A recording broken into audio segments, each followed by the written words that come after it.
आज के प्रधानमंत्री जी जब गुजरात के मुख्यमंत्री थे, उनके सबसे करीब रहने वाले भाजपा के नेताओं में से एक नाम था विपुल चौधरी। जो विपुल चौधरी हमारी नॉर्थ गुजरात की सबसे बड़ी कोऑपरेटिव डेयरी उसके चेयरमैन थे।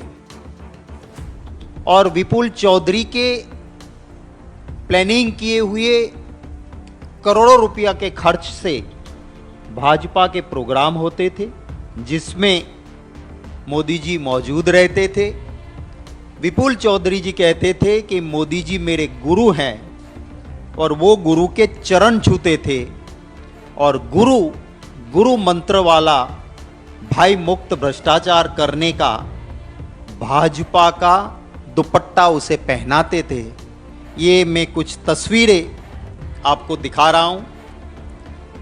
ये विपुल चौधरी के गुरु हैं मोदी जी, जिनके वो पांव छू रहे हैं। और ये भाई मुक्त भ्रष्टाचार करने का एक सर्टिफिकेट माने बीजेपी का खेस उसको पहना रहे हैं। इसके बाद ये दूसरा है जिसमें मोदी जी भाषण देते हैं। आनंदीबेन भी थोड़ी दूर बैठी है, पर मोदी जी के कुर्सी के पास विपुल चौधरी बैठे हैं। ये एक तीसरी तस्वीर है, इसका पूरा वीडियो है, जिसमें जिस दिन वीवी कुरियन जी की डेथ हो गई, उसी दिन सागर डेयरी में एक प्रोग्राम है। मोदी जी उस प्रोग्राम में कहते हैं कि मैंने रात को विपुल को फोन किया कि कुरियन जी की डेथ हो गई है, तो आज का प्रोग्राम कैंसल करें। तो विपुल चौधरी ने कहा कि कुरियन जी की अंत्येष्टि शाम को है, अभी का प्रोग्राम शुरू रहे। तो क्योंकि विपुल चौधरी का आदेश था, मैं इस प्रोग्राम में आया हूं। ये उनका एक वीडियो है जो मैंने साइड भी दिए, उसके ऊपर हैं। ये विपुल चौधरी और मोदी जी हैं जो लोगों को मोमेंटोज दे रहे हैं। ये मोदी जी ताली बजा रहे हैं और विपुल चौधरी दीप प्रागट्य कर रहे हैं फंक्शन में। ऐसे बहुत सारे फोटोग्राफ्स हैं, मैं आपको भेजूंगा। मैं ये कहना चाहता हूं कि उसके सबसे करीबी मोदी जी के विपुल चौधरी थे। आज ये विपुल चौधरी जेल में हैं और 800 करोड़ का भ्रष्टाचार की एफआईआर हुई है, 800 करोड़। और ये भ्रष्टाचार कब हुआ? एफआईआर में लिखा है बिटवीन 2005 टू 2016, 2005 से 2016 और 2005 से 2014 तक आज के प्रधानमंत्री गुजरात के मुख्यमंत्री थे। मेरा सीधा सवाल यह है कि अगर मोदी जी कहते हैं कि मैं खाता नहीं, खाने देता नहीं, तो विपुल चौधरी आपके रहते 800 करोड़ कैसे खा गया?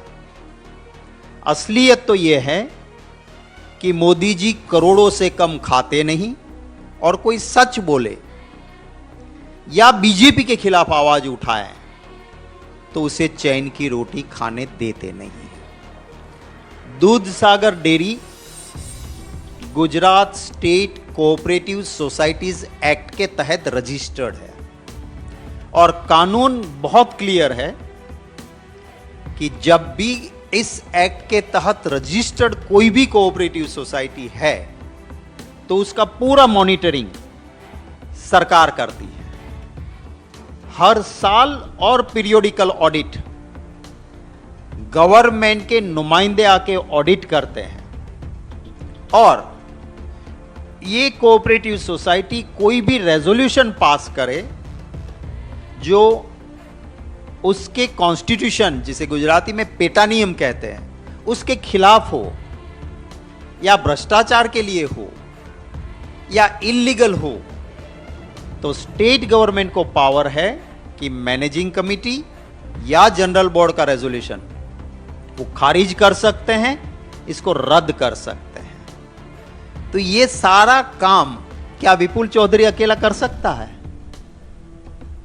अगर सरकार के आशीर्वाद ना हो तो कानूनन प्रावधान के हिसाब से कैसे 800 करोड़ खाएं? मैं आपको अब असलियत बताता हूं।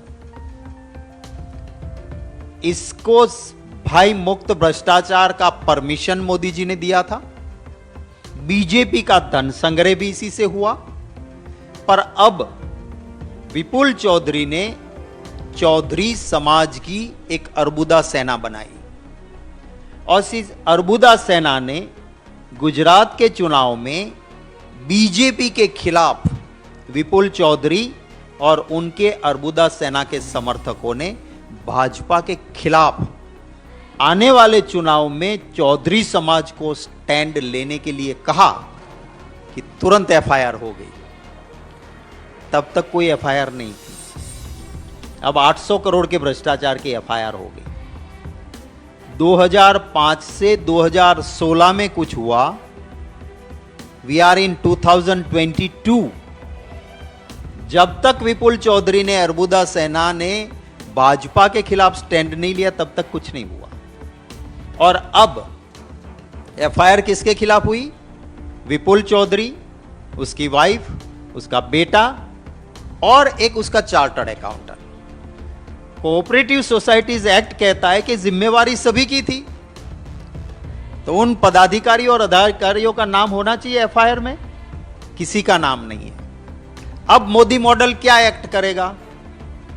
अब मोदी मॉडल एक्ट करेगा कि विपुल चौधरी को मैसेज जाएगा जेल में कि देखो तुम्हारे बेटे और पत्नी को अभी अरेस्ट नहीं किया है, तुम्हारे समर्थकों को बोलो कि अर्बुदा सेना में ये स्टैंड ले कि बीजेपी को मदद करेंगे, तो हम तुमको जेल में सुविधा दे देंगे, तुम्हारी पत्नी और बेटे को अभी हम नहीं पकड़ेंगे, और जब केस चलेगा सरकार आपको मदद कर देगी, ताकि चुनाव के वक्त जिस चौधरी समाज ने, जिस अर्बुदा सेना ने भाजपा के खिलाफ स्टैंड लिया है, उस स्टैंड को वो बदल दे। ये मोदी मॉडल ऑफ गवर्नेंस है जो मैंने आपके सामने रखा है। मेरे कुछ सवाल हैं कि ये कहते हैं कि मैं ऐसा गवर्नेंस देता हूं कि जहां कभी भ्रष्टाचार होता नहीं है, तो फिर ये भ्रष्टाचार कैसे हुआ?